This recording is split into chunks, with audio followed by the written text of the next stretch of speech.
a lot of work with dealers, and even when I tell my ag dealers, I said, if you really want to learn how to manage a shop or manage a parts department, you need to go into an outdoor power equipment dealer. And they go like, well, what's the difference? And I go, we didn't used to think there was any, but it's a huge difference. So now I'm going to ask you the question. What makes outdoor power so difficult to do? Because I will tell you, I've been doing this for a lot of years now, outdoor power equipment shops, parts departments, maybe not so much the whole good side of it, but definitely parts of the service department, is so complex and so difficult to make work and make profitable. Why? We figured it out. It's kind of, once we did it, it was kind of one of those duh moments.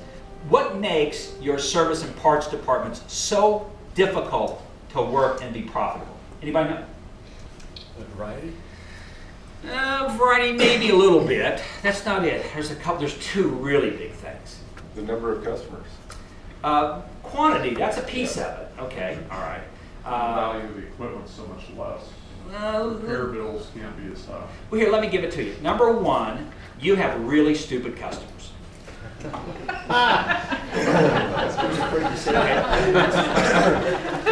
We could be honest with each other. I work with a lot of dealers today, so I tell people, we're not here to make Bob feel good. We're here to we're going to lay it out on the table, soul and all. I'm going to tell you, you have some of the dumbest customers in the world. All right, there are people that you sell equipment to that has sharp spinning metal blades on them that shouldn't by law be allowed to run that equipment. How many people would agree with that? Okay, all right. So now you don't have that. And I always laugh because every dealer goes, oh God, you know it, Bob, you know it. I've been there, I see it. Okay. If we didn't like you up to this point. Okay. I just want you to know we're on the same page here. I get this, all right? Because 40% of the dealers we work with are outdoor power equipment dealers. And I tell people, that was a revelation to us because when you're in ag or construction equipment, my family all farms. They run 200, 300 horse tractors. We were talking before lunch. I said, you know what, my brothers have a shop that would rival most dealer shops. Okay, I mean, they do a lot of their own work. My brothers are college educated. They farm about 4,000 acres of land up in northwest Missouri. They are big farmers. So when they have a piece of equipment that breaks, and they know that it's going to have to go to the dealer to be serviced, they already know it's going to be expensive, right? So it ain't the money issue anymore. And they already know pretty much when the service manager's saying this is what's going to do, they have an understanding of it, so they get it. They understand it. Right? You've got people that buy your equipment that are not even aware that engines need lubrication, right? Okay, you know what I'm talking about here? All right, so I tell people, so that's a piece of it that they just don't know. Same thing with construction equipment. When you have a piece of construction equipment broken down, and you're doing mobile service on an excavator, the guy that runs it knows a lot about it mechanically. You got people out there that run tillers and push mowers and zero-turn mowers that don't even understand how they work. Right? Yet they're out there running them all the time. And so when they tell us what's wrong with it, they just go, it doesn't run. It won't start. It makes a noise. Right? What kind of noise? Just a noise. Okay. All right. So that helps us out a lot in our shop, right? Yeah. Doesn't run. And then, of course, in your shop, it always does what? It always runs, right?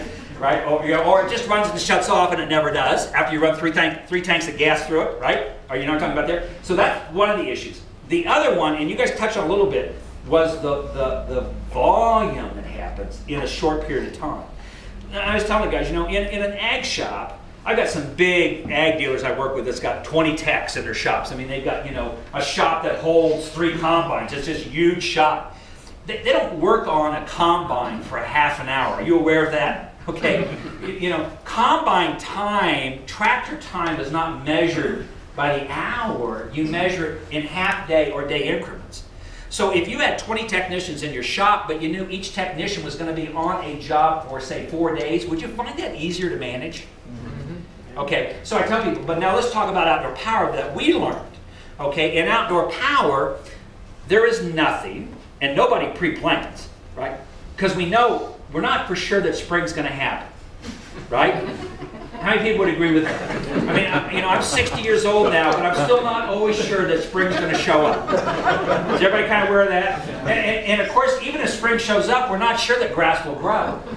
Of course, once the temperature of the soil gets to 50 degrees and you have water, grass always does what?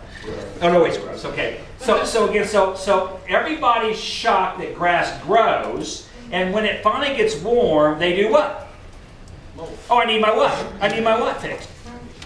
My mower fixed. I was laughing. I talked to one of my dealers in Connecticut this morning before I came up here from Idaho Falls. They're getting this big storm that's getting ready to purge through out there, and they're just rubbing their hands together and excited. I talked to him, and he looks like they're going to get about 2 foot of heavy wet snow, which means they're going to have a lot of what? People who didn't do what with their snow throwers.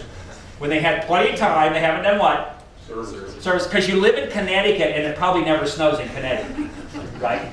So he was laughing. He says, "Oh, it's just incredible out here, Bob. It's just fury. There's a fury of activity because everybody now is bringing their snow throwers in. We've been dead in our shop for a month, right? And now everybody wants what? Wants service. Now, of course, in my dealerships, we know that if that happens, we raise our labor rate up by $5 per hour instantly. Okay, so I tell people it's a supply and demand business. We're going to talk about that as I get into my programs. I want to share some things with you. I'm going to make you think very differently about the business that you're in. All right, because I tell you, we're in business, and we'll talk about it a little bit, but I want you to understand it. So that's what we had there. And then the volume. I was telling back there, I have a dealer in St. Louis, and about 6 years ago, I was over, and he's got 4 stores over there now, but he does a lot of just consumer work, and his main store is kind of in a more of a kind of a downtown kind of area there where there's not a lot of zero-turn mowers sold. And he's a Toro dealer, and I was there one day, and he had 130 Toro personal pace mowers come in one day.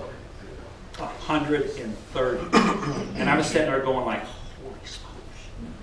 And so again, but he used our process and stuff, but how do you deal with that? You never have that happen in an ag dealership. You never have that happen in a construction equipment dealership. So I tell people, so it took us almost 2 years. It's like parts departments. In construction and in ag, people come in very predictable ways.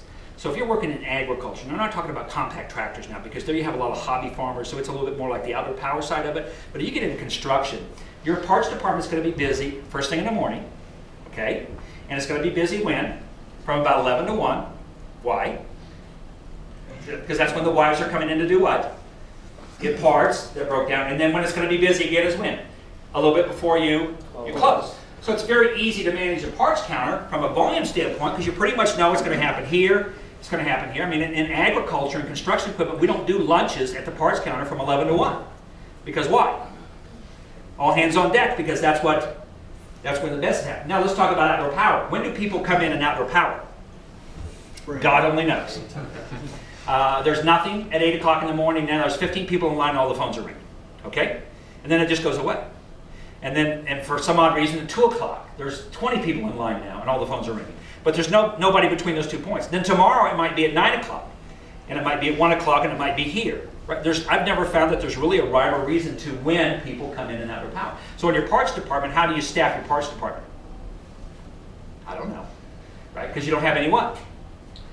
You don't have any consistency what's going on. So that's the things that we had to learn. That's what I want to share with you today over the next hours. I want to share, here's what we figured out and here's how we made everything work. So ultimately, that's kind of where I came from over the years. I was laughing. I now take what I learned in outdoor power and I take it back now to my ag and my construction equipment dealers. Because I tell people again, if you can do what they do, you'll make a fortune. Because it's easy over here, it's tough over here. So I tell my service and parts managers, if you can manage a service department or a parts department in outdoor power, you can manage the service and parts department in anything. Because of the volume, you just get used to handling. So that's where I'm coming from. Today we're going to have a very much kind of, it's Bob talking, but I'm hoping that you ask questions and what about this?